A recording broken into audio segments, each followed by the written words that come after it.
mercado no resuelve todo del mejor modo posible. El mercado puede resolver determinadas cosas en determinadas circunstancias bajo cierto enmarque institucional. Creer que los mercados se autorregulan es una de las causas que ha llevado a la Argentina, pero también a otros países, a crisis económicas, financieras, sociales y políticas muy graves.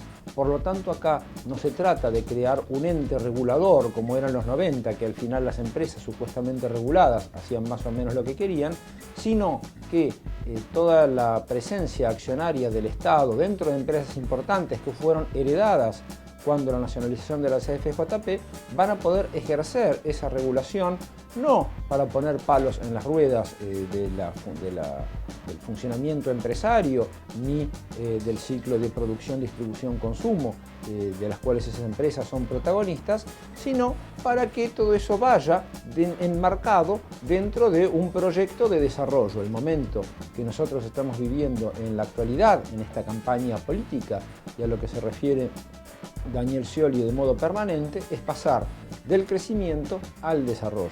Y yo creo que esto es uno de los factores, uno de los pilares que va a coayudar a cumplir ese objetivo. Acá justamente de lo que se trata es una comisión bicameral que investiga el origen y desarrollo de la deuda exterior de la nación. Esto es importante decirlo porque por deuda exterior se entiende toda la deuda pública que se tiene con personas residentes fuera del territorio, ¿no? Que están en divisas y son residentes afuera del territorio. Por lo tanto, esa deuda que fue terrible, que alcanzó niveles inimaginables, tanto durante la dictadura militar como durante la convertibilidad y que estalla en el 2001, fue tratada políticamente por Néstor Kirchner, es decir, que a un problema económico no le aplicó una solución técnica, sino que lo llevó al campo de la política, vio cuál era el margen de maniobra, actuó, se hizo una renegociación absolutamente exitosa de la deuda porque hubo una rebaja consistente, lo cual nos permitió a nosotros crecer y hacer distribución del ingreso y crear el mercado interno y todos los logros y conquistas de estos años. Y una vez que eso se logró, está la decisión política, la instrumentación técnica y la institucionalización.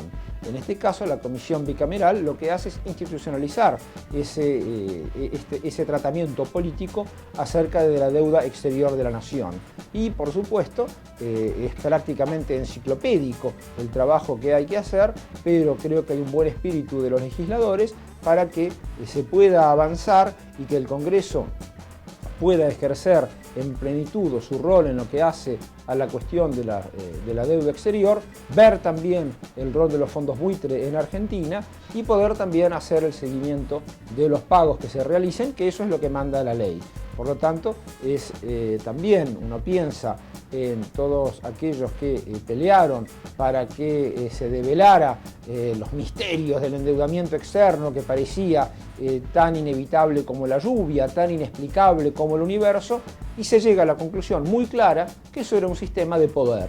Un sistema de poder que no residía esencialmente en el pueblo, como es en las democracias, por lo menos desde hace 2 siglos, con la independencia norteamericana, la Revolución Francesa y la Revolución de Mayo, sino que directamente el poder ahora estaba en manos de los acreedores y el país tenía que pedir permanentemente dinero y acceder a las condicionalidades que poco tenían que ver con lo económico, privatización, flexibilización laboral, bueno, todas las consecuencias gravosas que conocemos para la Argentina.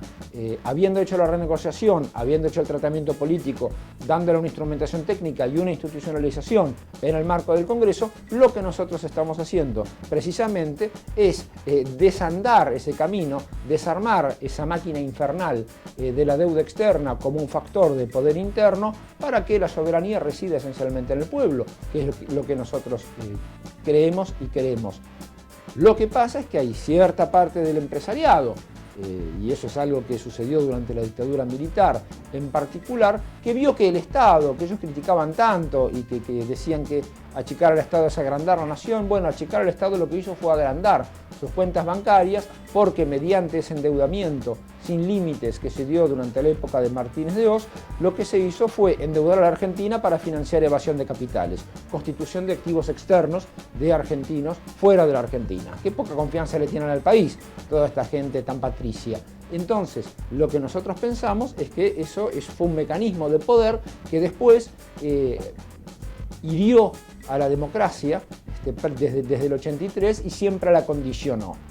Tenemos también el ejemplo de los 90, en el cual la convertibilidad como sistema, un peso de circulante era igual a un dólar de reservas, decían, no consideraban los depósitos bancarios, hecho de paso, por eso mismo cae la convertibilidad. El valor de nuestra moneda está, sin dudas, perfectamente asegurada y nadie tiene que temer por la evolución futura de la paridad cambiaria.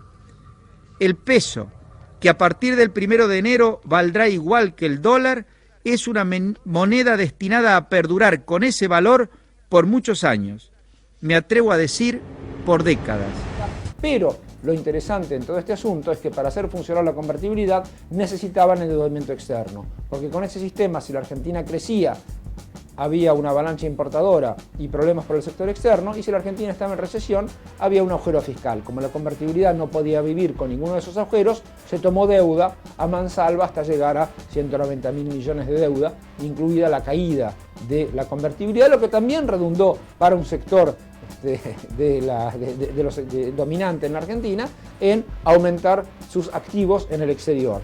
Por lo tanto, lo que nosotros tratamos de cortar es, por un lado, la influencia política que pueden ejercer mediante las condicionalidades económicas, y lo vemos con la pobre Grecia, tanto como un sistema económico de valorización financiera que no sirve al interés nacional. Cualquier opinión pueda tener uno, sea usted radical o, como en mi caso, peronista. Bueno, lo que le han hecho a la pobre Grecia es lo que le hicieron a los países latinoamericanos durante muchísimo tiempo. Nosotros logramos liberarnos porque teníamos una moneda, teníamos un peso, podíamos salir de esa crisis. La pobre Grecia está embarcada en ese euro, que más bien parece una prisión para los pueblos libres de Europa, como se decía de la Santa Alianza en el siglo XIX, que en el fondo lo que es una moneda, ¿qué representa una moneda? La productividad de la economía de un país. Y cuando uno ve que Grecia adopta el euro y que Alemania también tiene el euro está gerenciado para que sirva a los intereses de la industria y de las finanzas alemanas, que tienen un nivel de productividad que Grecia no tiene. Por lo tanto, ahí se da una diferencia, igual que con la convertibilidad. Lo que pasa es que en el momento en que Syriza llega al poder con un programa antiajuste, con un programa moderado y razonable de hacer una política que lo saque de un ajuste, que hay menos mercado, menos actividad, menos entradas fiscales, por lo tanto hay que volver a hacer un ajuste porque las cuentas no cierran, y eso es una espiral recesiva que no tiene fin, económicamente carece de fundamento, salvo para los sensacionales negocios que se pueden hacer y que los bancos europeos han hecho y hacen. En ese sentido, ganar las elecciones, tener mayoría en el Parlamento griego, hacer un plebiscito para fortalecer la posición negociadora de Grecia y luego rendirse, y sí, es un nuevo tratado de Versalles, como lo señaló el exministro Varoufakis, pero no solo es gravoso desde el punto de vista político, porque Grecia hoy está bajo un protectorado europeo de un grupo particular de la Unión Europea, que es el Eurogrupo, que es la reunión de los ministros de finanzas, que es informal, así que está fuera de cualquier institucionalidad, y que son los que dicen, bueno, ahora hay que hacer esto, ahora hay que hacer lo otro, hay que vender las islas, hay que flexibilizar, hay que privatizar los aeropuertos griegos, y, oh casualidad, gana una empresa alemana. Entonces, esta cuestión del endeudamiento y de los países que entran en una situación de insolvencia, no de iliquidez, sino de insolvencia, lo que tiene que ser es, como la Argentina lo ha pedido y el gobierno de Cristina Fernández de Kirchner lo ha avanzado en las Naciones Unidas, lo cual recibe de parte de los economistas razonables y moderados del planeta un apoyo muy importante. Lo que sucedió es simplemente la capitulación lisa y llana. Antes se usaban ejércitos, ahora se usan bancos, y en este momento terrible de los griegos vemos, como también sucedió en Argentina, cómo es el momento de la crisis en la cual se privatizan las ganancias y se socializan las pérdidas. Lo grave es que eso tiene que tener un correlato político. Acá, para salir de la crisis, estaba el peronismo, estaba Néstor, que no solo recuperó la política, también recupera el peronismo y nos da 12 años de una política justa, libre y soberana, que hoy continúa Cristina y que mañana esperemos que hoy continúe Daniel Scioli. De lo contrario, volver a esas recetas, como se propone, lo estamos viendo en el mundo, lo vivimos en carne propia. Por lo tanto, no es una cuestión de una sociedad sin historia o una sociedad sin relaciones de fuerza o sin relaciones de poder. Lo que nosotros decimos es desde qué lugar hablamos, qué intereses defendemos y cómo pensamos hacer las cosas. Del otro lado, vuelven los gurúes, vuelve ese pensamiento totémico, hagámosle caso a los mercados, quiénes son los mercados, y si hay un comportamiento sistémico que se observa en el cierto empresariado argentino, pero de nuevo, no son los empresarios solos, también hay grupos políticos que afines y amarillos a ese tipo de políticas, que lo que buscan es simplemente apropiarse de una parte del excedente económico y fugarlo, evadirlo. Y así no hay país que aguante. Y lo que quieren a cambio para que las cosas funcionen más o menos mal, es volver al tema del endeudamiento sin límites. La deuda en sí no es buena ni mala, depende para qué la usa usted. Si usted la usa para aumentar su capacidad productiva, mejorar su productividad o hacer obras de infraestructura, está bien. Ahora, si usted la usa para pagar gasto corriente, es el equivalente de vender su casita para irse a vivir a un hotel. Claro, mientras alcance la plata, estará contento porque vive en un hotel. Cuando no tenga más plata, pues lo echarán. Porque cuando las empresas quiebran, existe todo un procedimiento para que la empresa pueda seguir subsistiendo, se paguen los salarios, pueda seguir funcionando y de algún modo pueda recuperarse. En el caso de los estados nacionales eso no existe. Claro, un estado no es una empresa, pero al mismo tiempo un estado tampoco puede ser pasto de especuladores financieros como los fondos buitre que compran títulos de deuda muy baratos a 10 o 15% de su valor nominal y después piden el 100% de lo que está marcado en el bono y argumentan que fueron estafados en su buena fe. Ese comportamiento predatorio, ese ejercicio de verdadero terrorismo financiero, lo que hace es poner de rodillas a estados nacionales. Y eso no es bueno para la estabilidad mundial.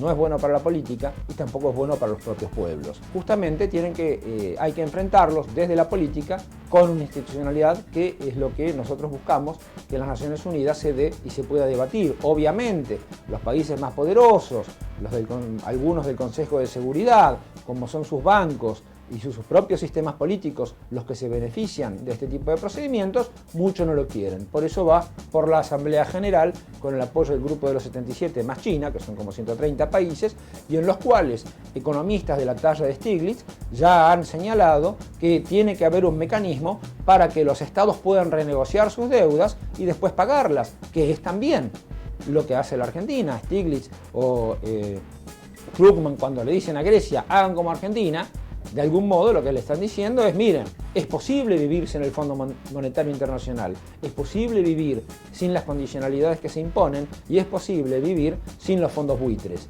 Luego los fondos buitres terminan siendo la última parte porque nosotros ya le pagamos al fondo, ya renegociamos la deuda y el sistema financiero internacional lo que no quiere es que haya un ejemplo exitoso que prospere, que sea un ejemplo para las otras naciones. Lo que pasó con la deuda argentina fue que eran los bancos internacionales, norteamericanos sobre todo, que estaban muy expuestos a la deuda. Luego se inventa el plan Brady para que eso se transforme en bonos, con los cuales los tipos salen de esa posición y los bonos tienen diferentes cotizaciones. Y cuando estalla todo en el 2001, a esos bonos, bueno, se hacen nuevos bonos, no se dice no pagamos la deuda, sino que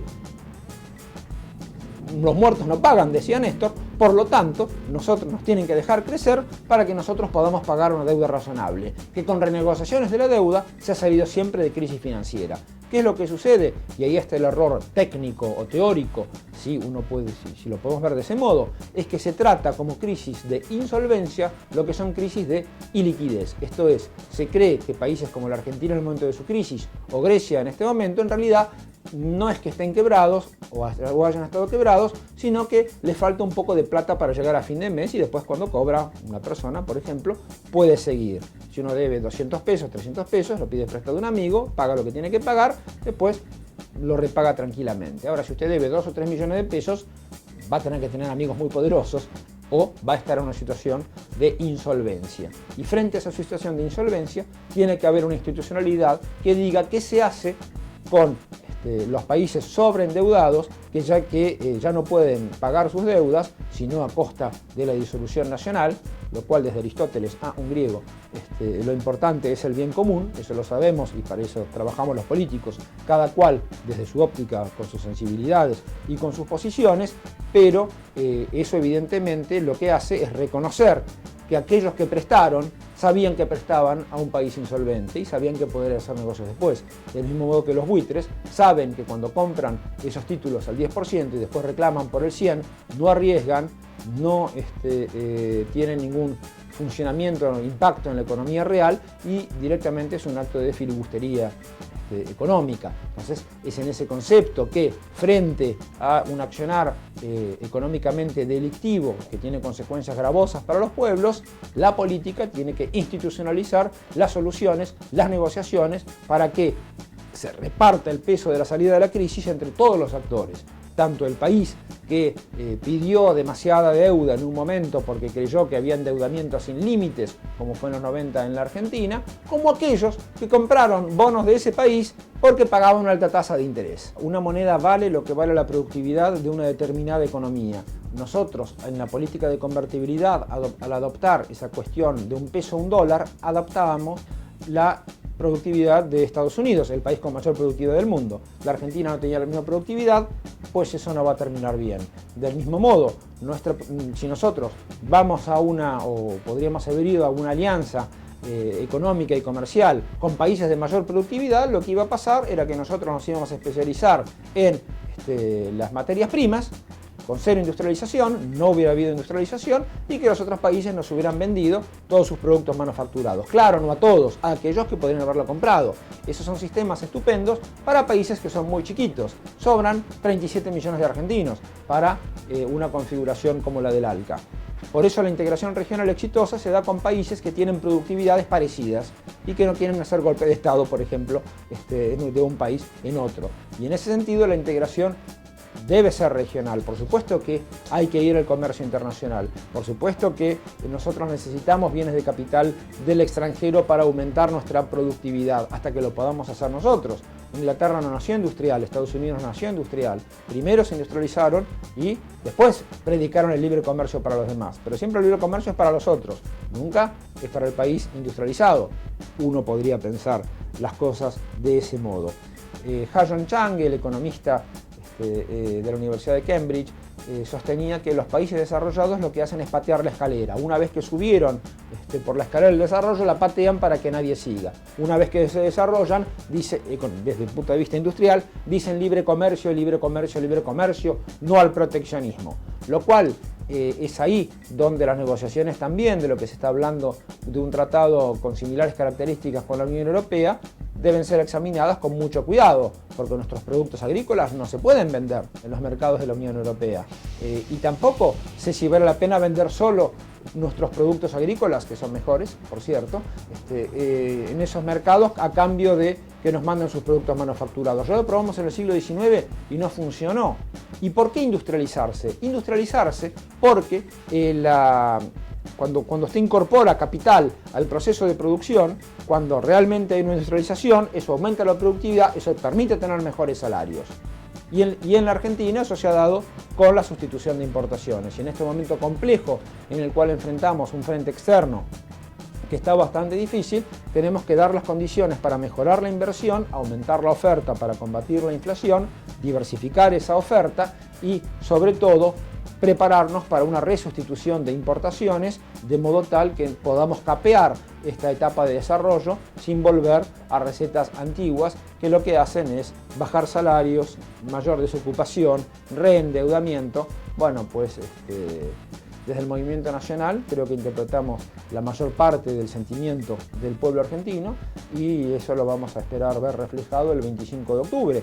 Se podrá cambiar de estilo, se podrá cambiar de modos en alguna cuestión, pero el proyecto nacional que empezó el 25 de mayo del 2003, que nos ha dado tantas satisfacciones y que tenemos que seguir corrigiendo y mejorando todo lo que falta, nos puede llevar, como dice Daniel Scioli, a esa agenda del desarrollo de la gran Argentina.